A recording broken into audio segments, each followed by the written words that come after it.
our forces.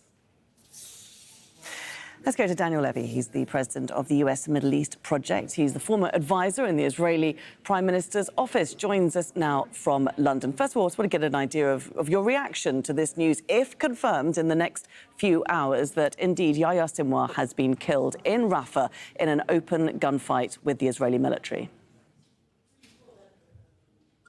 Well, I imagine that the Israeli Prime Minister will see this as unfinished business. You've already reported on the celebrations in Israel.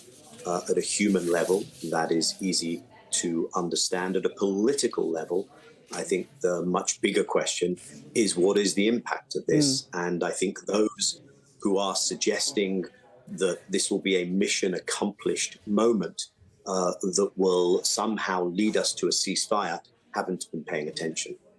So you don't think that Netanyahu is in any mood to use this as an opportunity to bring the hostages home and wrap up the war in Gaza? Prime Minister Netanyahu is not at war with Yahya Sinwar. He is not at war with Hamas. Israel is at war with the Palestinian people. That is why Israel has maintained a belligerent military illegal occupation, including the mass displacement of Palestinians for decades. I think we can expect, it's a Jewish holiday right now, so I'm not sure exactly when the Prime Minister will appear. I think there's a very decent chance that he will take the opportunity to speak to the nation sooner rather than later.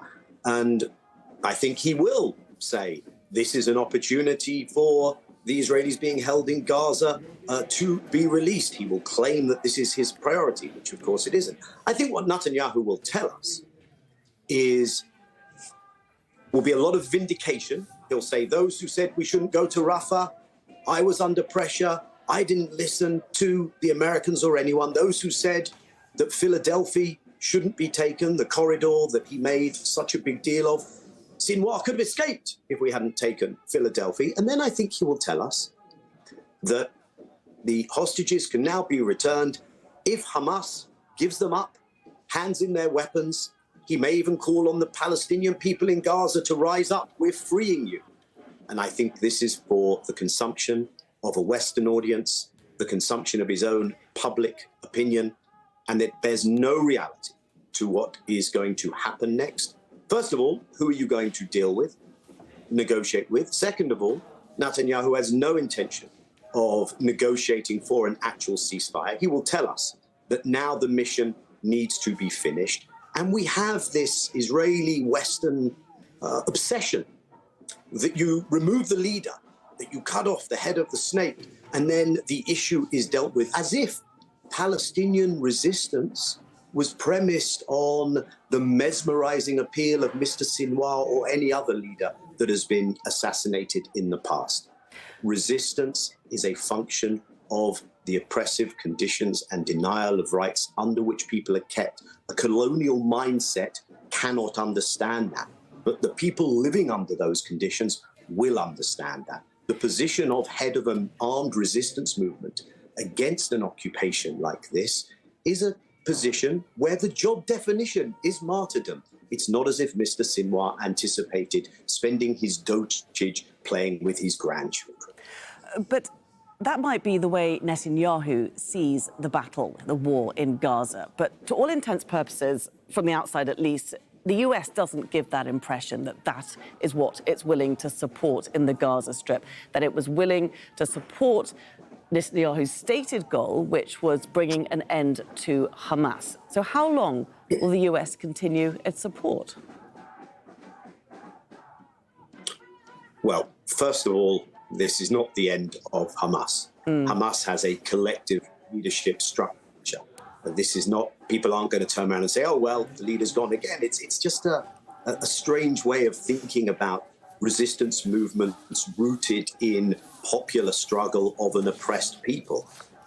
It was very unusual in recent living memory for a Hamas leader, the leader, to be residing in Gaza. Khaled Mashal, of course, was in exile, not under the watchful eye of Israel, inside the territories. Once Haniya became leader, he moved into exile.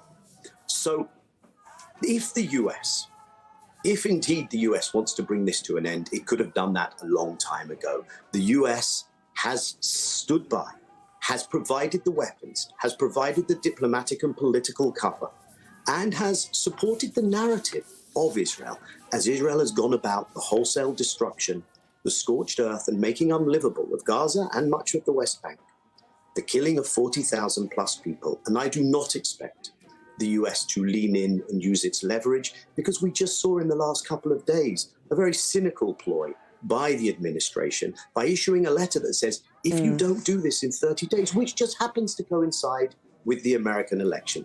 So we may, I don't want to get this wrong, we may hear the US saying, well, you know, now we hope we can get to a ceasefire deal. We may hear people in Israel, including in the opposition, including the families of those who are being held in Gaza.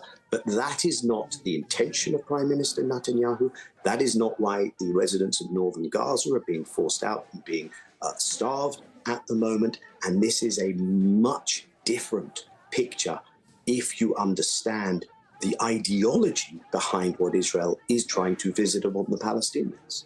OK, Daniel Levy, many thanks indeed. We are going to go to the US now to get a sense of how they are reacting to this news so far. Daniel Levy joining us there from London. Many thanks indeed. Well, our White